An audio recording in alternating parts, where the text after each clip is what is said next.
Hi everyone, it's Emily from Smart Edition Academy. The T7 is around the corner and we're not wasting any time. We just dropped 8 new T7 practice tests in our TEAS online course. So today we're going to go through the first reading test from the course. What we're going to do is we're going to talk about some of the differences in the reading section from T6 to T7, which rolls out June 3rd, 2022. And to be quite honest with you, the concepts and the material between the two tests is pretty similar. What has changed is that there are new question and answer types. And there's also just a difference in the ratio of questions. So how this is going to work is that we're going to take this test together. We're going to read the article together and then go through each question and then go through why the correct answer is the correct answer.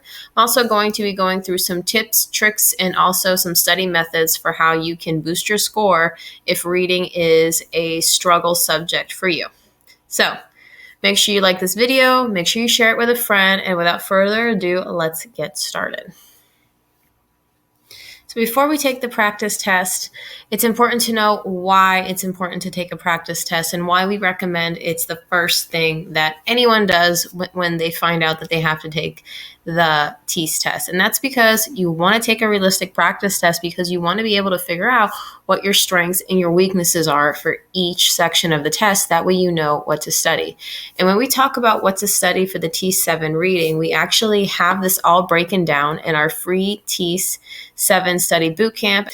This is the module inside of the free T7 study bootcamp that talks about all of the different things that you need to study, which we're going to go over here in the practice test. But we're going to be talking about summarizing text and using text features, tone, mood, transition words, the author's purpose, point of view, key ideas and supporting details, facts, opinions, understanding primary sources, making inferences and drawing conclusions, and more.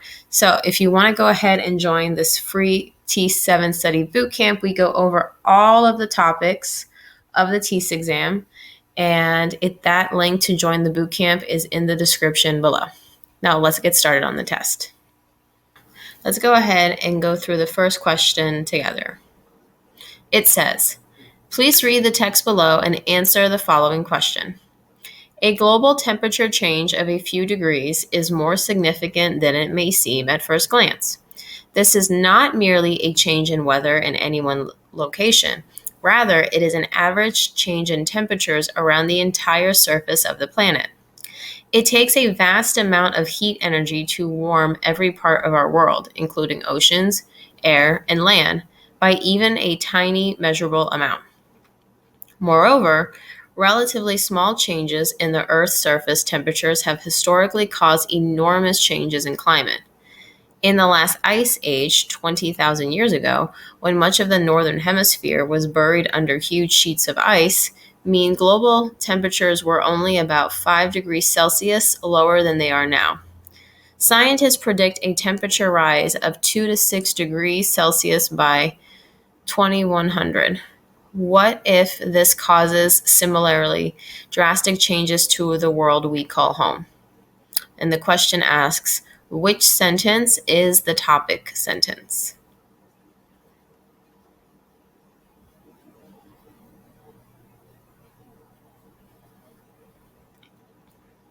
Okay, the answer is B. A global temperature change of a few degrees is more significant than it may seem at first glance.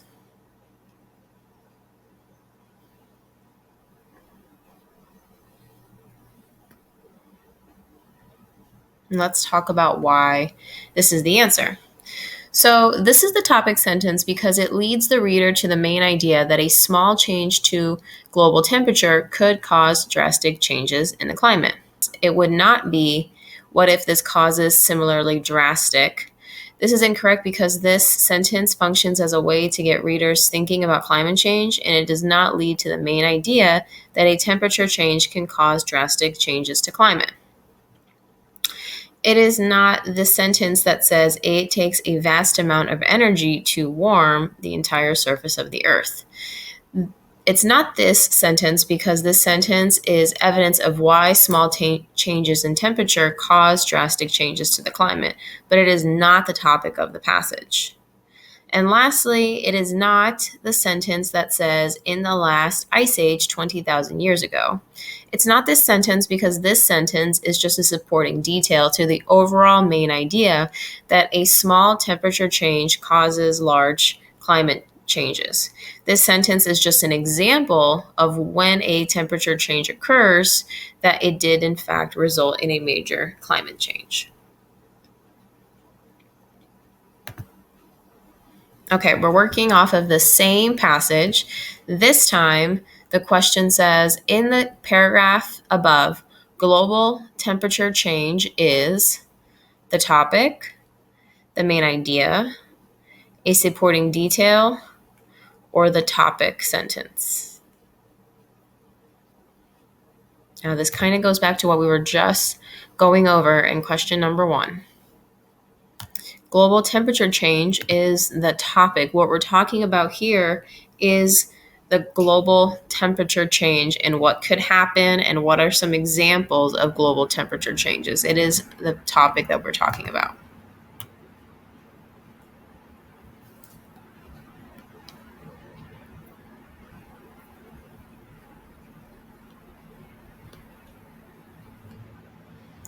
So I know that this was tricky because there was, in the answer selection, there was the topic sentence, which is what the first question just asked us, and it also has the main idea listed. So I wouldn't be surprised if this stumped you. This is a very tricky question. So let's talk about why it is the topic and why it's not the main idea, a supporting detail, or just the topic sentence.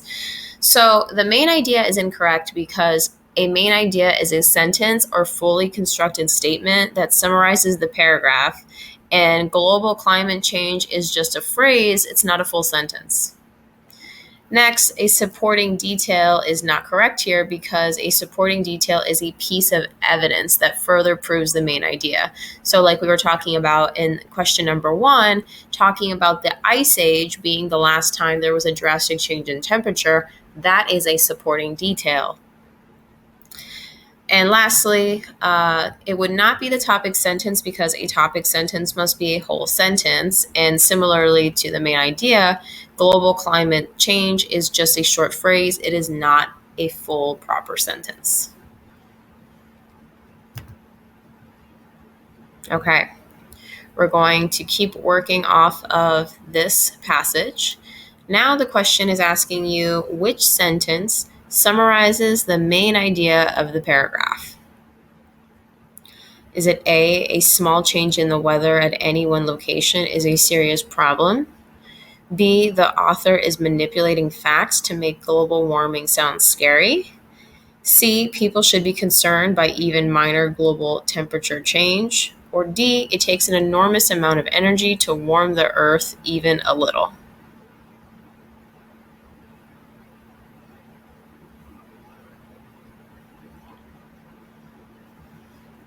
Okay. The answer is C. People should be concerned by even minor global temperature change. So this is the correct choice because the paragraph discusses the major climate changes that could occur due to minor temperature changes. The idea is expressed in a topic sentence at the beginning of the paragraph. Okay, and just so you guys know, this is actually pretty on par with what the TEAS 7 exam will be like. You will be presented with only a handful of passages and pieces of content for you to consume. You won't have 39 different passages to go through. Normally, you will have one passage and you might have to answer 4, 5, 6 or so questions about that passage, and then you'll be presented with new information. So this question, this is the 4th question on the same passage. It says, what function does the information about temperature differences in the last ice age play in the paragraph? The answer is D. Remember, we were talking about how when the author writes in the last ice age 20,000 years ago, when much of the northern hemisphere was buried under huge sheets of ice, mean global temperatures were only about 5 degrees Celsius lower. Basically, this sentence is just painting a picture for you that just a few changes in temperature was the reason why we had an ice age, and they're just painting you a very vivid example of what that could be like.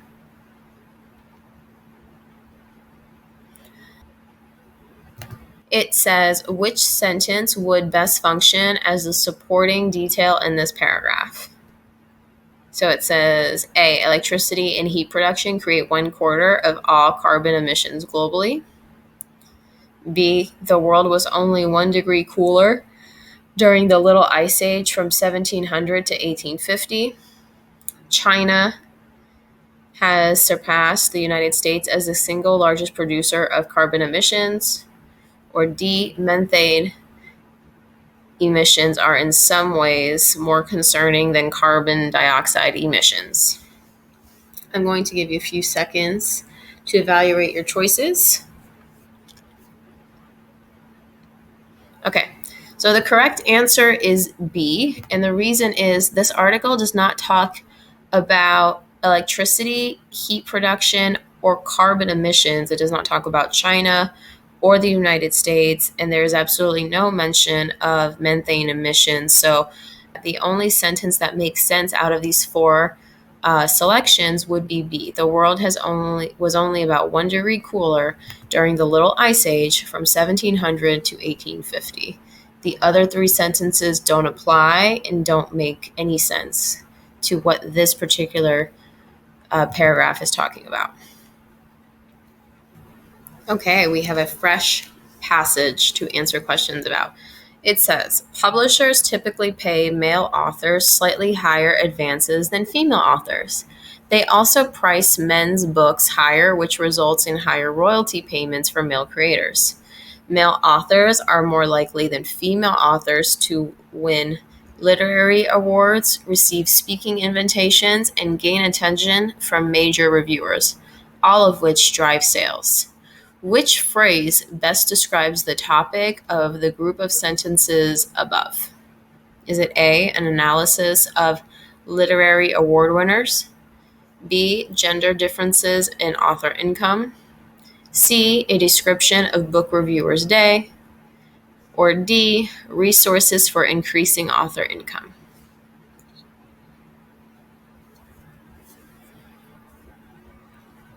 Okay, the correct answer on this is actually B, gender differences in author income. All of the above sentences relate to author income, primarily speaking to the differences in income for male and female authors.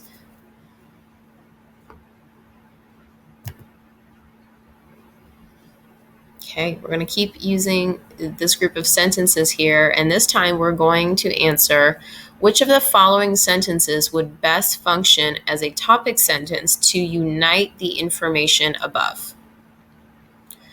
Would it be A, gender differences in author pay primarily result from the fact that male authors appeal to a broader audience base? Is it B, although writers do not have fixed salaries, entrenched stereotyping results in a substantial pay gap between male and female authors? C, authors can access a wide variety of income streams, including fees for new work, royalties, speaking fees for public appearances, and more? Or D, substantial evidence suggests that female authors simply do not produce work with the same impressive visionary quality as their greatest male peers?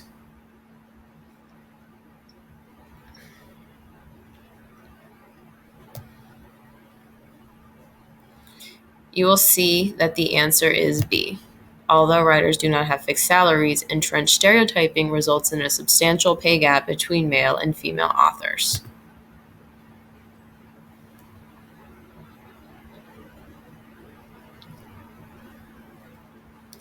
This question says, which sentence provides another supporting detail to address the topic of the sentences below? Is it A, many young people dream of being famous writers, but authors face a difficult path to financial success with their work? B, Many female authors have recently come forward with alarming stories of sexual harassment and assault by powerful members of their industry. C. Very few contemporary authors are able to earn a living solely off their published works, so most rely on other sources of income to pay the bills. Or D. Numerous studies show that both publishers and readers are more likely to buy the same book if the author has a male name rather than a female name.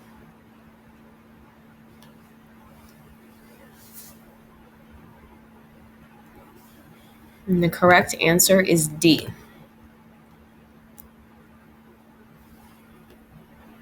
Now, the reason the answer is D is because the mini paragraph at the top on top of the question is all in relation to the gender differences in author income. So the best fit out of these four answer selections for the topic is a statement about people's likelihood about purchasing books from men rather than women. This question says, numerous robotic missions to Mars have revealed tantalizing evidence of a planet that may once have been capable of supporting life. Imagine this sentence is a supporting detail in a well-developed paragraph. Which of the following sentences would best function as a topic sentence? Venus is an intensely hot planet surrounded by clouds full of drops of sulfuric acid. Of all the destinations within human reach, Mars is the planet most similar to Earth. C. Liquid water, a necessary ingredient of life, may have once flowed on the planet's surface. Or D. Space research is a costly, frivolous exercise that brings no clear benefit to people on main Earth.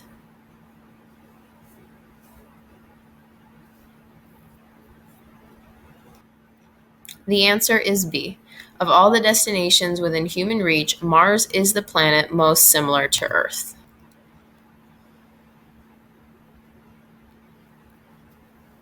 Okay, we're using the same sentence, and the question is asking us, how could this sentence function as a supporting detail in a persuasive text, arguing that space research is worth the expense and effort because it teaches us more about Earth and ourselves?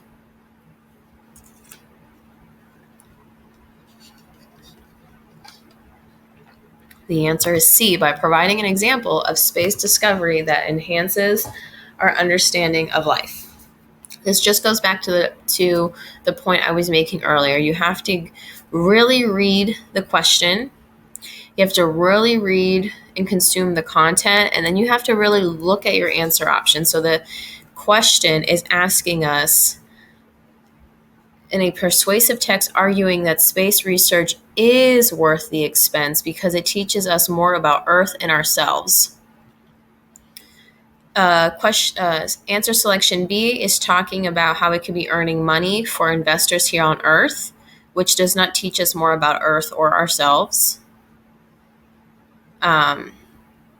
D is not correct because by developing the main idea that no space discovery can reveal information about Earth completely conflicts what the question is asking you to do, which only leads you to answer A and C. And answer C is the only one that touches on enhancing our understanding of life through space discovery.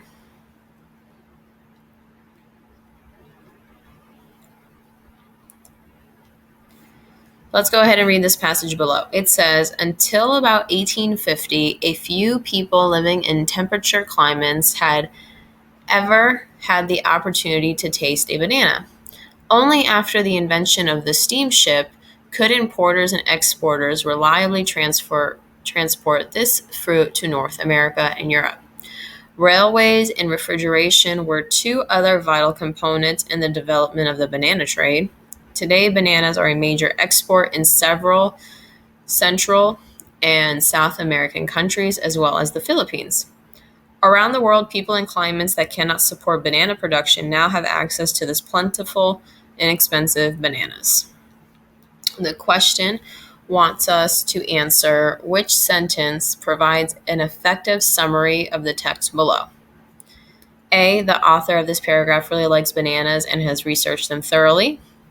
B, shipping and refrigeration technology helped bananas become a major export crop.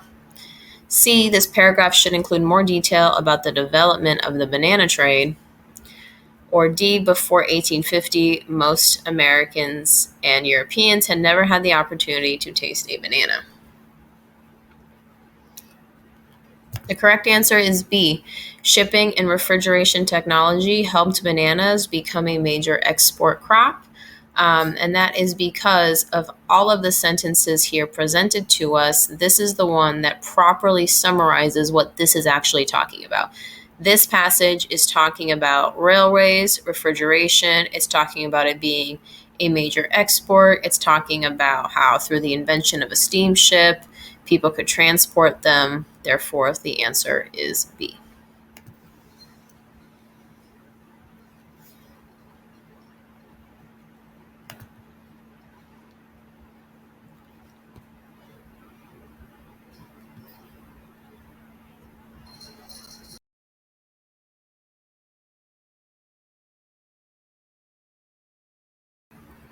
Okay, so we're using the same passage, but now it also says, read the following summary of the paragraph above. According to John K. Miller, the invention of shipping and refrigeration technology helped bananas become a major export crop. The banana trade is an important source of income for many countries around the world, and consumers can buy bananas easily, even in places where bananas do not grow. The question asks, what makes this summary effective? A, it makes a judgment on the original text without being unfair. B, it reinstates the ideas of the original text in completely different words. C, it rearranges the ideas of the original text into a different sequence. Or D, it highlights ideas from the original text that were not explicitly stated.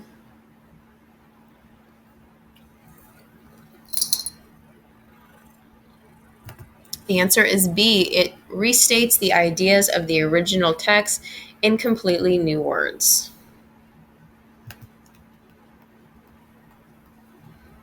And remember, when you are thinking about what a summary is basically a recap of what a piece of content says. So that's exactly what this did. This blurb was a shorter version of what the original passage about bananas was saying.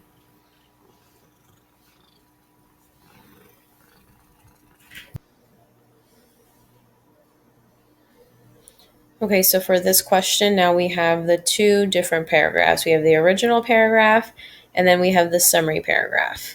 Which summary sentence retains language too close to the original text?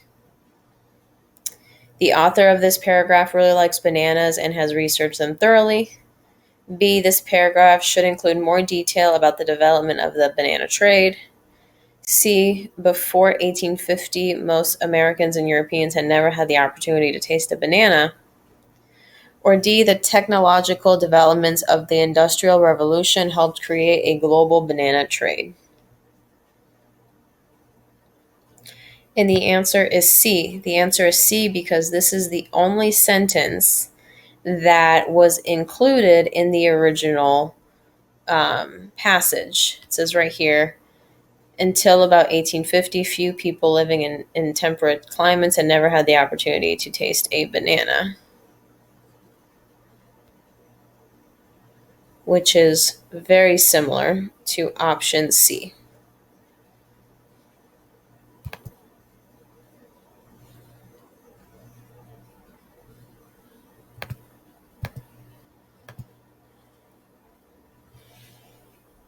Okay, this question is asking which summary sentence fails to be objective.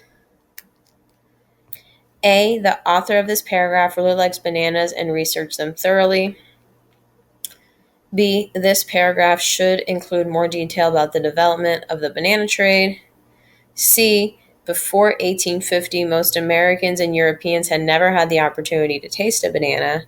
Or D, the technological developments of the Industrial Revolution helped create a global banana trade?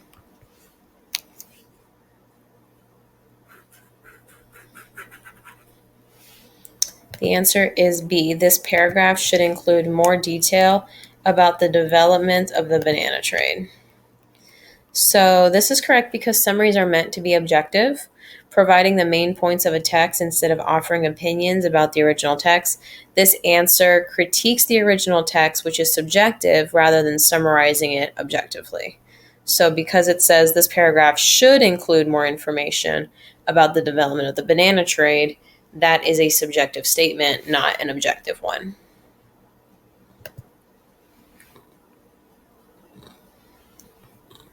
Okay, so we have the original passage here about bananas, and then there is an additional sentence here.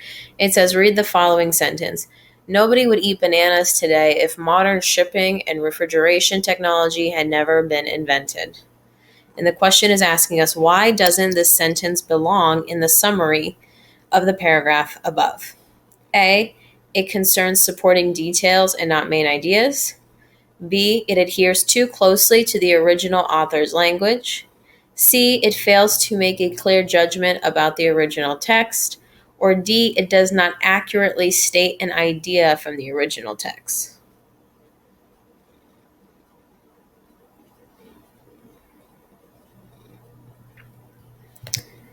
The answer is D, it does not accurately state an idea from the original text.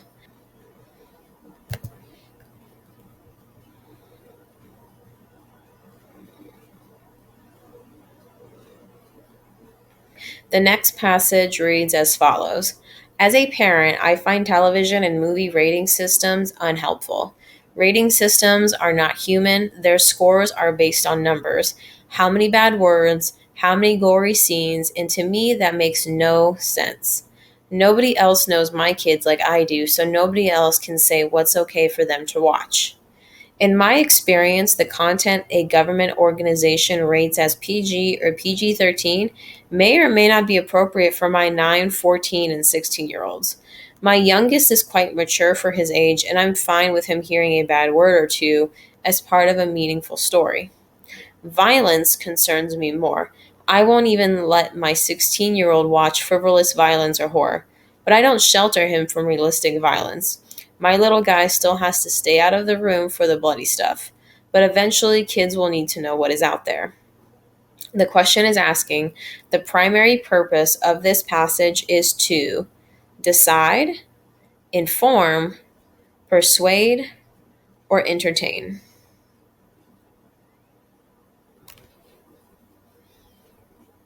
The answer is C. The purpose is to persuade.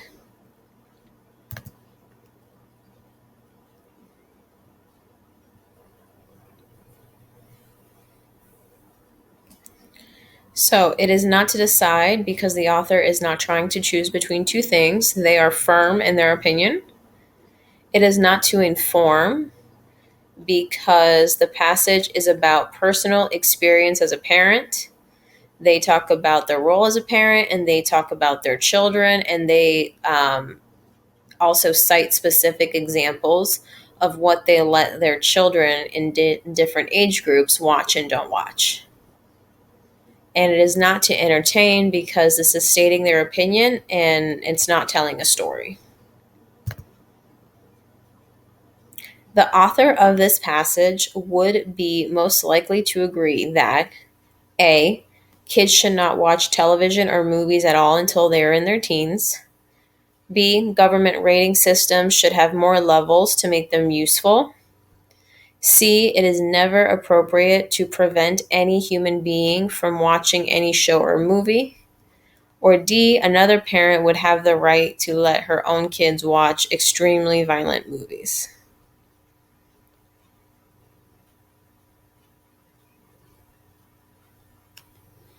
And the answer is D. Another parent would have the right to let her own kids watch extremely violent movies. Now, the reason why this is the correct answer, is because the author of this passage would most likely agree with this statement because she says, nobody else knows my kids like I do. Therefore, no one can say what's okay for them to watch.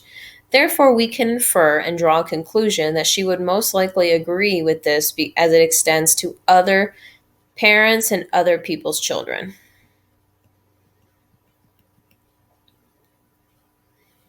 And here you can see why the other three answer selections would not apply and would not be correct.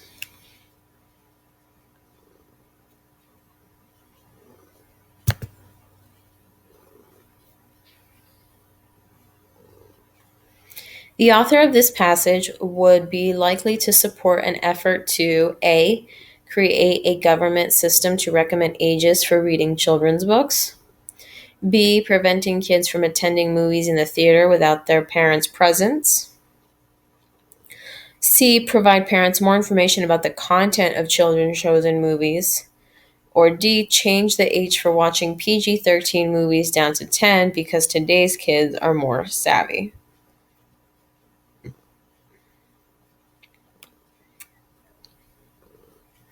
The correct answer is C, providing parents more information about the content of children's shows and movies.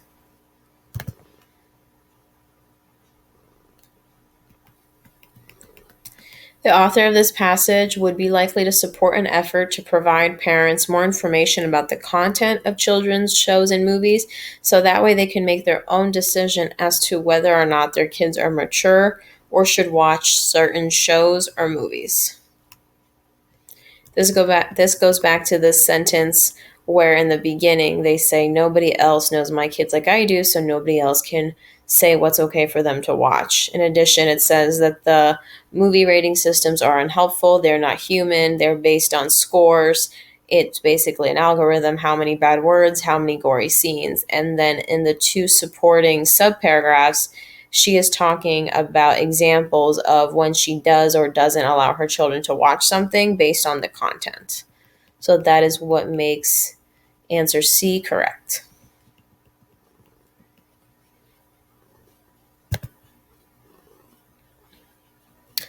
What is the most likely reason for the author's decision to include the phrase "as a parent" at the beginning?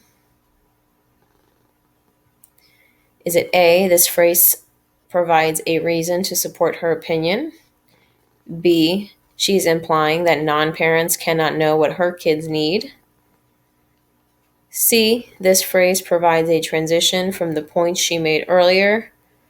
Or D, she is establishing herself as a knowledgeable source on this topic?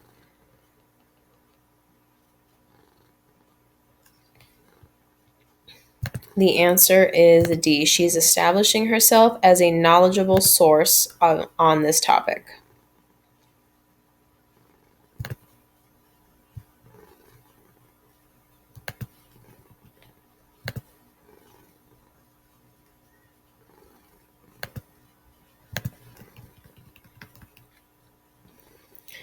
The author's decision to include the phrase "as a parent" at the very beginning is most likely to establish herself as a knowledgeable source on this topic. By speaking as a parent, she has more direct experience with considering what shows and movies might be appropriate for her children with the rating system.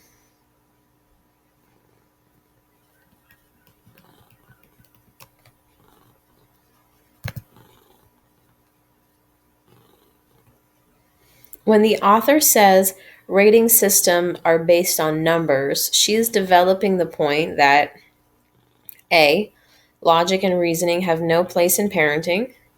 B, the only numbers that matter are her children's ages. C, some decisions should be made on a case-by-case basis. Or D, she is not good enough at math to rely on rating systems.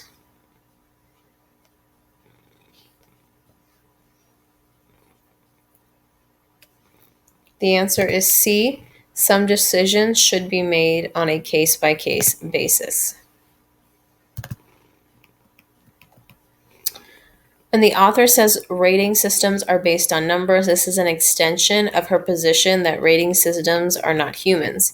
She uses this to develop the point that some decisions should be made on a case by case basis, that is, after consideration of the people that the decision affects. So, for example, she said because her youngest was actually pretty mature, if there was some profanity to tell a meaningful story or to add some punch to a story, she was okay with that.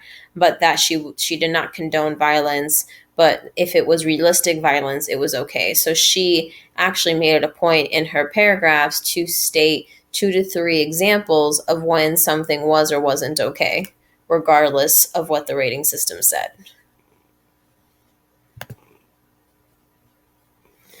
Okay, so we're about halfway through now, and what you're looking at is actually a nutritional label. So for the T7 reading section, it's important to know that it won't always just be a small passage or a paragraph or two. Sometimes it is going to show you something like a label, a recipe, a graph, a map, and the expectation is that you're going to be able to look at it and you will be able to interpret the information, and you'll be able to look at it as a whole and be able to take information out of that.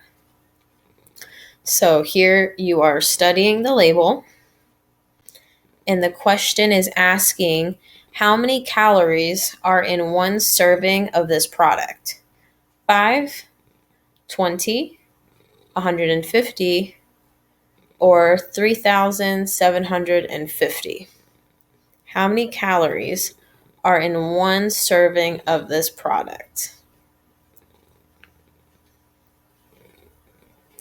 Going to give you a few seconds here to look at the label. The question is asking how many calories are in one serving of this product. The correct answer is C, 150. The answer is C, 150, because at the top left side, it shows the number of calories per serving as 150. You have serving size, 20 crackers, serving per container, 5. All of that is irrelevant, but it says amount per serving, calories, 150. That's the right answer.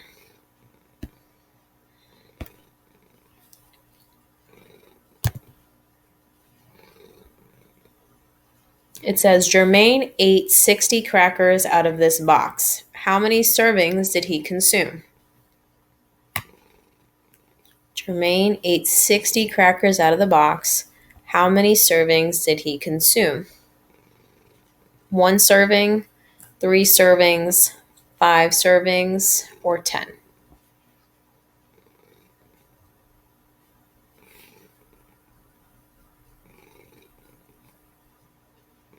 Okay, the correct answer is 3. He ate 3 servings.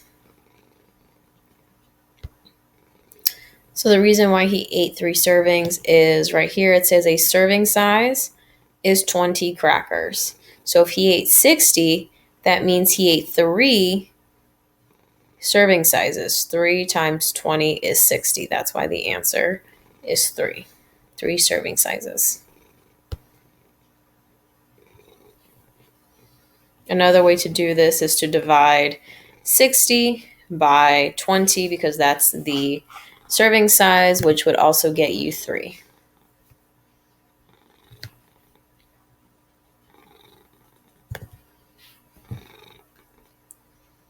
Okay, this question says, the product in this package is considered high in, the choices are sodium, trans fat, cholesterol, or saturated fat.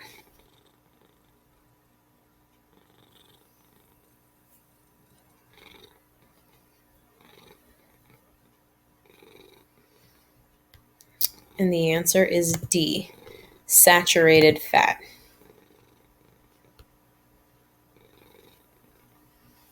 It's not sodium because 1 serving is only 7% of the daily value. It's not trans fat because 1 serving only contains 12% of the daily value. And it's not cholesterol because one serving doesn't contain any cholesterol.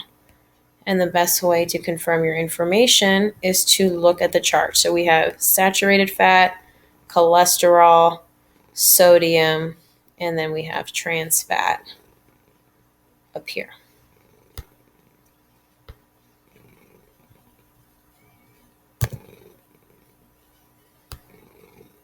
It says Fatima is attempting to confine her diet to products low in sodium. How much of this product should she eat? None. The product is not low in sodium. One serving, the amount of sodium is reasonable. The whole package, the contents are appropriate for a low sodium diet. Or D, less than 3 servings. She needs to keep her sodium intake below 20%.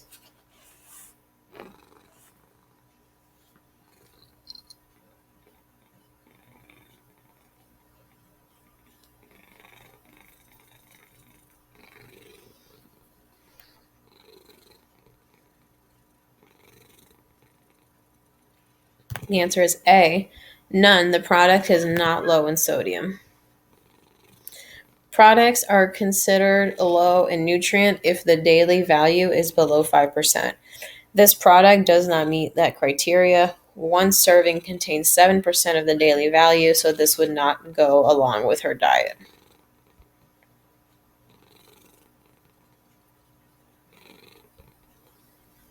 The next question asks, the product in this package is a good source of iron, fiber, calcium, or vitamin D.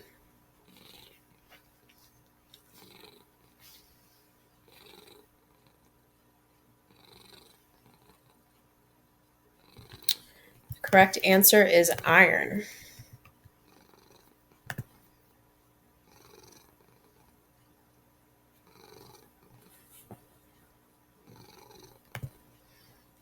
So the correct answer is iron because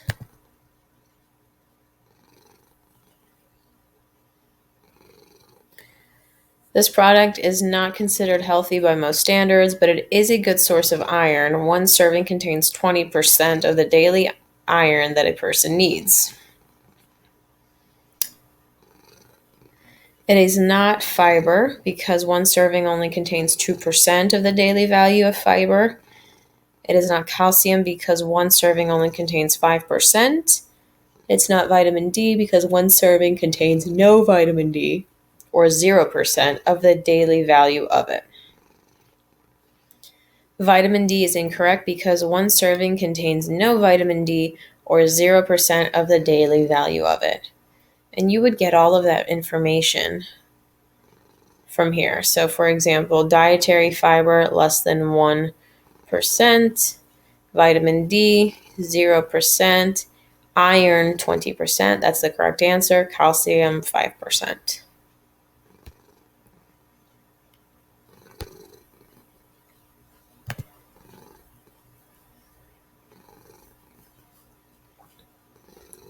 Okay, now the next question is not going to have a passage, it's just going to be a question and answer selection. In this case, it says, which statement, if true, is a fact? The 1918 flu pandemic killed more people than World War I.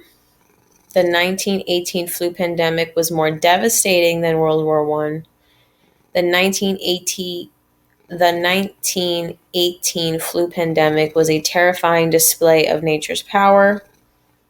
Or D, the 1918 flu pandemic caused greater social instability than the plague. The question is asking which statement, if it's true, is a fact. Of all of these answer selections, the correct answer is A. The 1918 flu pandemic killed more people than World War I, and this is a fact. So all of these statements contain beliefs or feelings that are subject to interpretation, except the statement about people killed. in 1918. This is a verifiable piece of information or a fact. So, for example, this is saying it was more devastating. That's subjective. It was a terrifying display of nature's power. Again, that's subjective. It caused greater social instability than the plague. Again, that is subjective. The only verifiable piece of information is A. Which statement is an opinion? A. Freshman Anita Jones states that excessive homework requirements cause her undue stress. Students reported symptoms such as headaches, anxiety attacks, and difficulty sleeping. Excessive homework requirements causes students undue stress and harm their quality of life. Or D, students who do homework more than 3 hours per day show elevated cortisol levels compared to students who do no homework. Which statement is an opinion?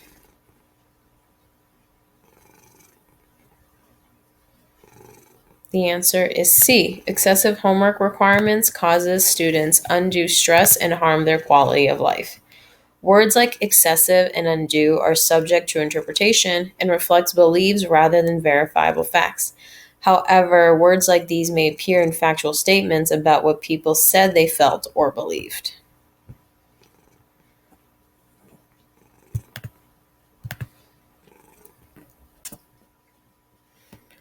Okay, here is another passage.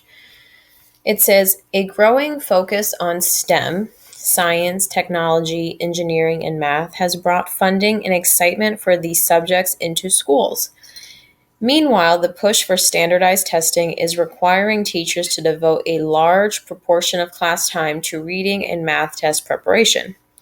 One consequence of these dual trends is that schools are scrimping on social studies instruction. Mindful world citizens need, at a minimum, a general awareness of foreign cultures, a passing familiarity with geography, and a basic understanding of history. If you're not sure your child's school is instilling these basic foundations of knowledge, you need to support your kids' learning yourself. Daunting as it may sound, it doesn't need to take an inordinate amount of time or effort. A good first step is to keep a globe or world map in a prominent location in your home. Whenever possible, refer to this resource in conversation. For example, if your child is interested in a particular animal, point out where in the world it lives. If older children ask questions about the news, show them where the current events are happening. If your budget allows for it, keep a good children's atlas handy too. This will allow your conversation to go into greater depth if your children show interest. Children have ever greater access to high quality fiction about people and cultures around the world. If you're reading together about a foreign place or time, or if you see your older child picking up a historical or multicultural book, take a moment to find a children's nonfiction book on the same subject. If you don't have time to do this research during a family library trip, most libraries allow patrons to browse and order books online. The question is asking, the article is written for parents, children, teachers, or policymakers.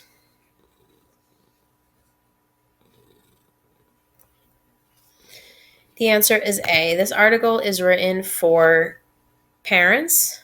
The reason why this is the correct answer is because it essentially is giving advice.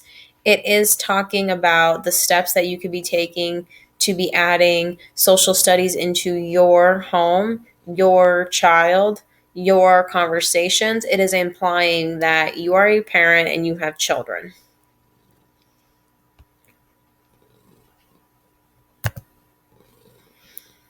Okay, based on the same passage, the question is asking, the author of this article assumes that A, parents are eager to support their children's education.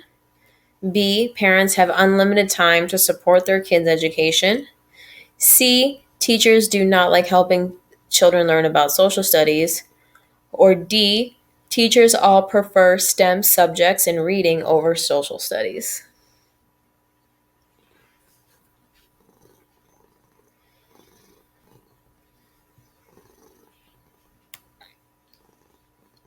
The article is assuming that parents are eager to support their children's education.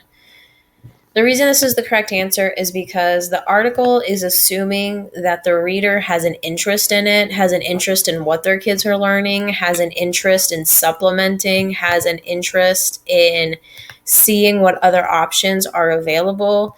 It's assuming that parents have an interest in having these engaging conversations about social studies, about the world, about their favorite animals, about geography. There is an assumption there. Based on the same passage, the question is asking us which conclusion is not supported by the article. A, the author thinks teachers have limited time and energy.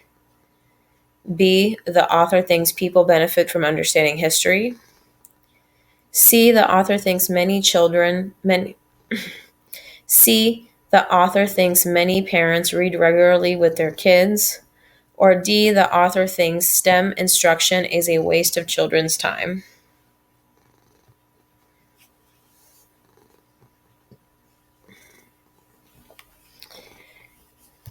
D, the author thinks STEM instruction is a waste of children's time is not a conclusion supported by this article.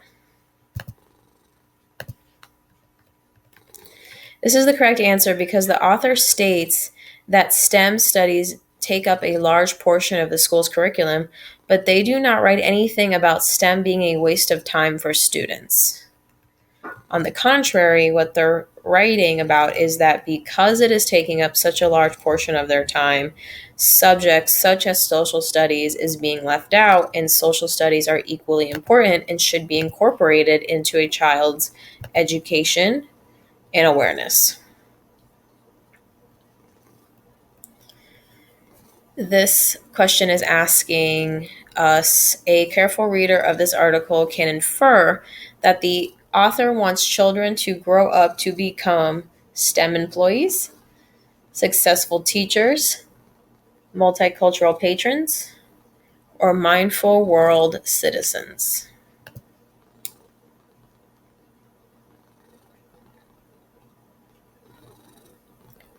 The correct answer is D. The correct answer is D. Mindful world citizens.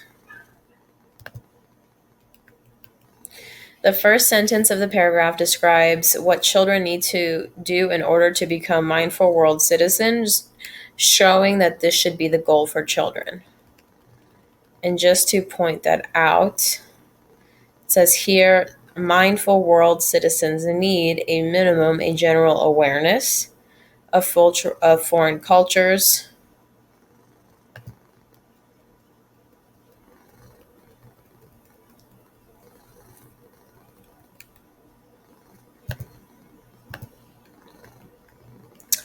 the question says, which sentence from the article shows the author's awareness that modern parents are often busy people? A good first step is to keep a globe or world map in your home.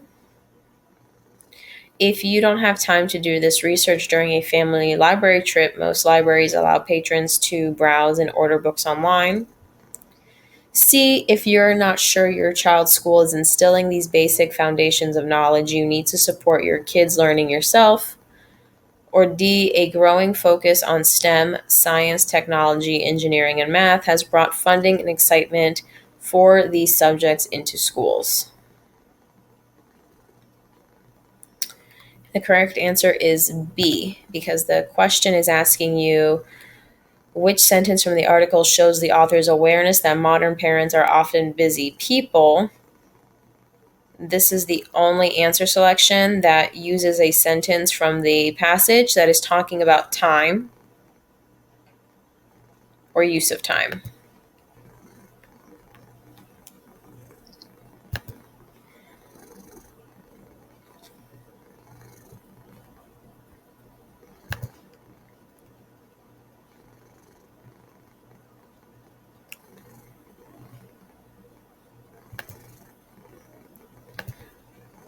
Okay, here we are, last few questions. Which of the following is an example of a secondary source? A diary of a politician, a biography of a politician, a study guide on a politician's speech, or an encyclopedia article about a politician. Which is an example of a secondary source? The answer is B, a biography of a politician. Um, the answer is B because a biography of a politician would be a historical or analytical account that adds insight on the topic. This makes it a secondary source.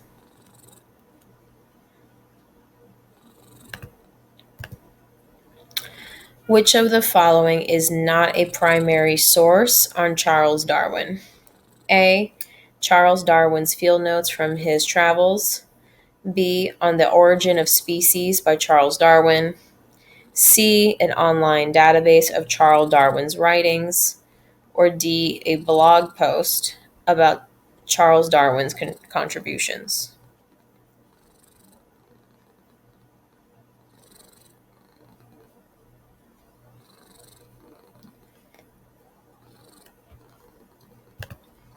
The answer is D. A blog post about Charles Darwin's contributions.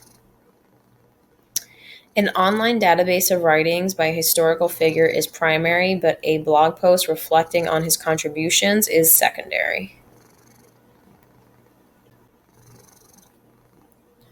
So, taking a little quick break here, just because we are now on the topics of understanding the types of sources. This is definitely something that you're going to see on the T7. So, I'm just showing you a sneak peek of the T7 online course available by Smart Edition Academy. We have over 100 videos, over 50 lessons, 8 T7 practice tests, as well as dedicated practice test question banks divided by topic, as well as flashcards. So I just wanted you to see a sneak peek of our lesson on sources, inferences, and drawing conclusions. And here you can see, just like we were answering questions about, this is primary sources, secondary sources, and we talks about the different types of examples, which we just saw. It talks about examples of both primary resources, secondary resources. It talks about how this is in action. It talks about how you can evaluate credibility. So it goes over everything that you need to know about primary resources, secondary resources, and so forth. That way, when you get these questions on the T7 test, you had something to study from that was accurate, and these questions are not throwing you off guard. Now, let's go back to the test.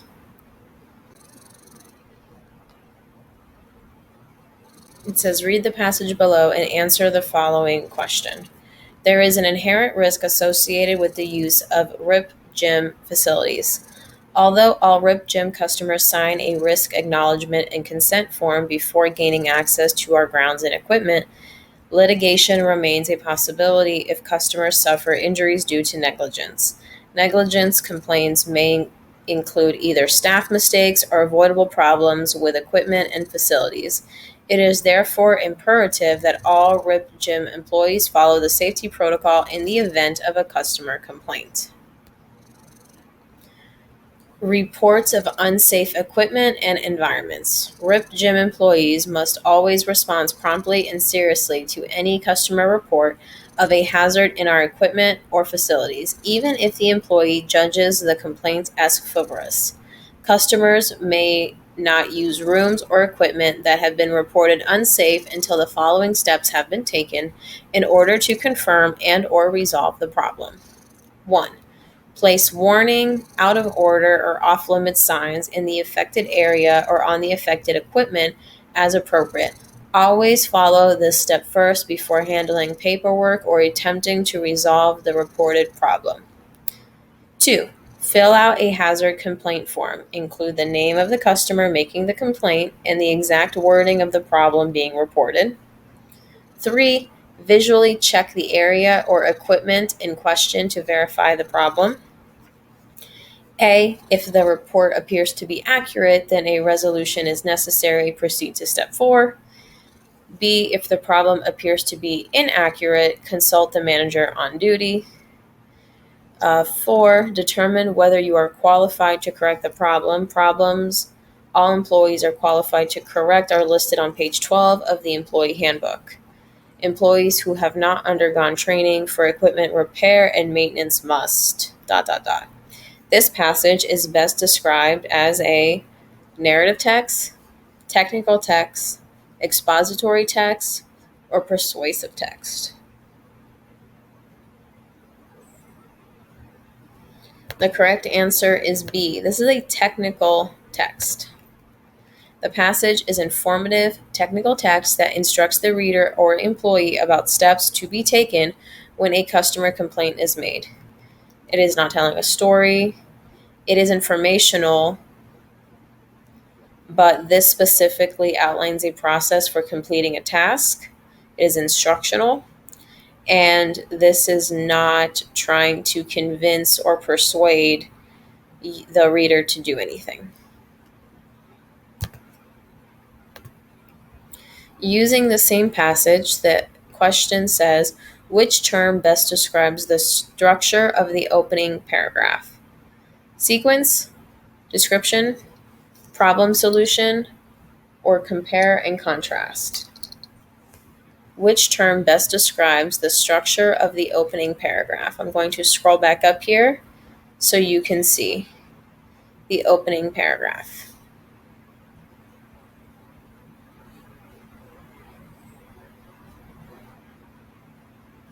I'm going to give you just a few seconds here to reread that. And the answer is C, problem solution. The structure of the opening paragraph can best be described as a problem solution. The text outlines the potential problem as well as the causes, which in this case is negligence, and presents a solution following the procedure outlined.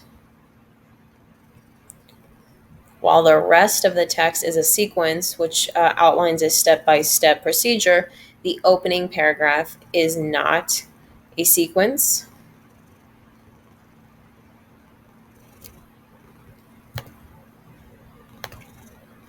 Okay, still using the same passage. The question is, which term best describes the structure of the section under the subheading Reports of Unsafe Equipment and Environments?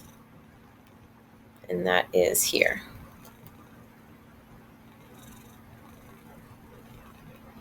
What term best describes the structure? Now, I just gave this answer away in my prior explanation. The right answer is A, because it is a sequence of events and steps to follow per the procedure.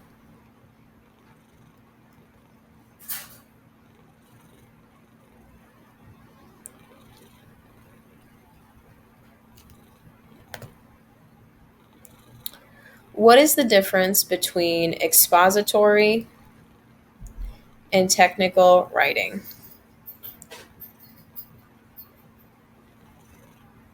Is it A, expository writing is always fiction and technical writing is always nonfiction? Is it B, expository writing is often academic and technical writing is usually practical? C, expository writing is meant to persuade and technical writing is meant to inform? Or D, expository writing is dry and impersonal and technical writing is often entertaining? Question is asking, what is the difference between expository and technical writing?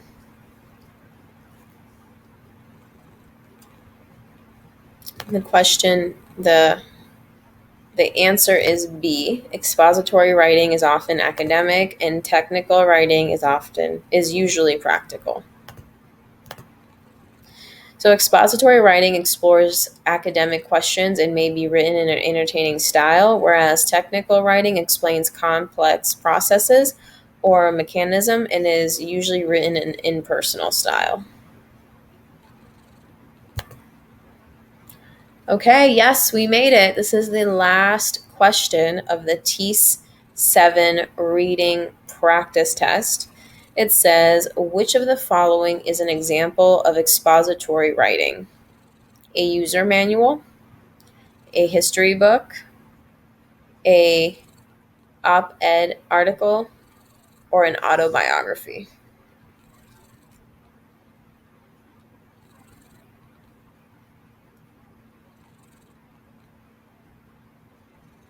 And the correct answer is B, a history book. A history book explains something of academic interest, so it is an expository text. Read the passage below and answer the following question. Overworked public school teachers are required by law to spend extra time implementing individual educational plans for students with learning and attention challenges. This shortchanges children who are actually engaged in their education by depriving them of an equal amount of individualized attention. What assumption behind this passage reflects negative stereotypical thinking?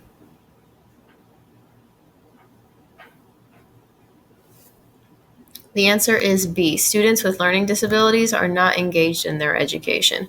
The assumption that students with learning disabilities are not engaged in their education reflects negative stereotypical thinking. It suggests that students with learning disabilities don't need specialized education plans, but rather can learn just the same as others if they engage themselves. Okay, using the same passage, the above argument is invalid because the author.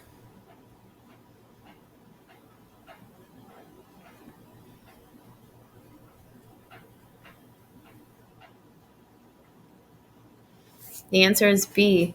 Uses derogatory and disrespectful word choice to describe people who think, learn, and process information differently. The above argument is invalid because the author uses derogatory and disrespectful word choice to describe people who think, learn, and process information differently. The author implies that learning disabilities are not actually disabilities and suggests that individual education plans are an unnecessary use of resources. Look at the following diagram and answer the following question. What is the small root-like part of the neuron on the right, top right called?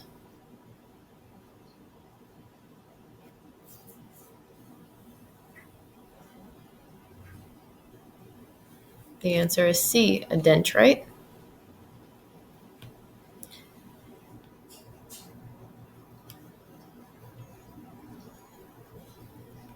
Okay, using the same diagram, which question can be answered by consulting this diagram? A, why does the brain contain neurons? B, where is the nucleus located in a neuron? C, what is the function of a mammalian shell? Or D, how does a neuron interact with other cells?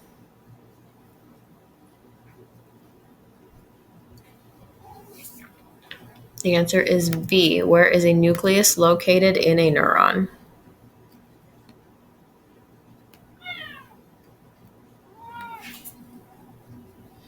The bar graph below provides information about book sales for a book called The Comings, which is the first book in a trilogy. Study the image and answer the following question. Which type of book has sold the most copies? Paperback, hardcover, ebook, or audio?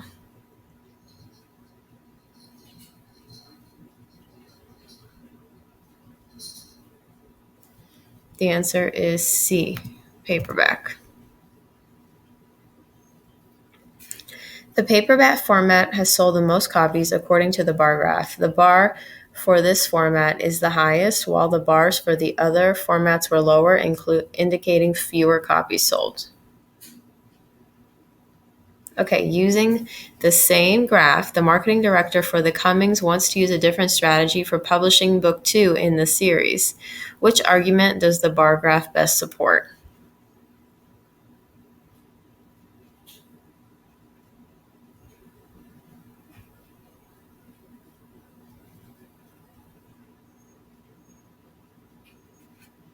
The answer is B. The second book in the trilogy should not be released in hardcover. The bar graph best supports the argument that the second book in the trilogy should not be released in hardcover. The bar graph shows that fewer numbers of hardcover copies of the first book were sold than any other format.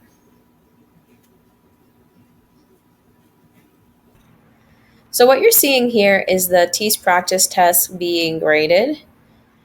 We kind of talked about this in the beginning of the video, which is why it's important to take a practice test and the purpose behind doing so. So if you were to take this test on for free along with me, there is actually a link in the description below to, again, the T7 bootcamp, which also has the free practice test in it. Or you can just skip the bootcamp and only take the practice test question. Or there's also a link where you can just access the free TEAS practice test for all sections of the exam, and you don't have to sign up for the free study bootcamp, although I definitely recommend that you do both. What will happen after you take that practice test is you will see something like this, and it'll break down the categories within the section that you took. So in this case, reading, the categories, or I should say the subtopics within the section. And then that way, what you can do here, so for example, I got summarizing text and using text features. I got a 0% on those. I should definitely notate that, and I should go ahead and study those particular topics. So what you can do then is you can get your study material or your TEAS online course. You can go to the reading section. You can find these particular topics and you can begin to study them. So we're back here in the TEAS online course. Here on the left-hand side of the screen, you can see all of the lessons and topics that we have inside of the TEAS course. And here at the top is all of the reading topics that you can see here. So like we were just saying, I got a 0% on summarizing text and using text features. I can go to the course, I can pull up the lesson. Each lesson has several videos in it that you can watch. This is great if you're a visual learner. This is great for listening to it in your car or while you're at work. You can go through the video and watch and listen. And then there is actually our adapted text from our best-selling book. That way you can have the textbook on the go, so to speak. And it has all the information that I need to know about this topic. Talks about interpreting graphs, kind of like what we were doing with the nutritional label, so to speak. And then what I could also do is I could also go to the, no, I'll start that over. This was a terrible one.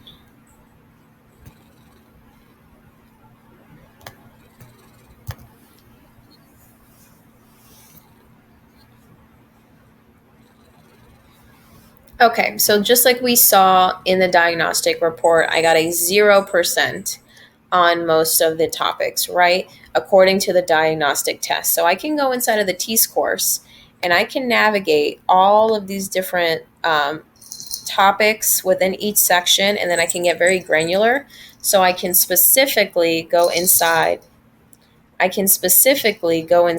of the topic main ideas and topic sentences. There was definitely a lot of questions on that. in the very beginning of our T7 practice test. And each lesson, as you can see, has multiple videos. This is great for listening in the car, listening while you're at work. Super great if you're a visual learner. These videos are awesome. Our math videos are all done by Brandon Kraft, and then all of our A&P and science videos are done by nurses and subject matter experts. So this is just a sample of what the inside of a lesson is. So for example, this one is on main ideas, topic sentences and supporting detail. It's going to teach you and explain to you all the differences between topic sentences and main ideas and the differences between a supporting detail. It's going to give you tips and tricks for how to find the information inside of there. And then at the very end, you will have a review on the subject material. So thank you for taking this T7 test with me. I appreciate you for following along. If this, I'm working. I'm working. I'm recording. Free T7 practice test in full, and also you can start studying for the T7 using our free T7 study bootcamp. The link to that is also in the description below. And as promised, I'm also going to link the free Facebook study group, which has tons of useful content from people taking the TEAS. People are talking about how nervous they are. People are talking about what study materials they're using. People are asking questions. We do group tutorings and Facebook Lives in there. It's a lot of fun. There's always something helpful being posted about the TEAS. So I hope to see you there soon. Thanks for watching. Don't forget to hit the like and subscribe button. Thanks, guys.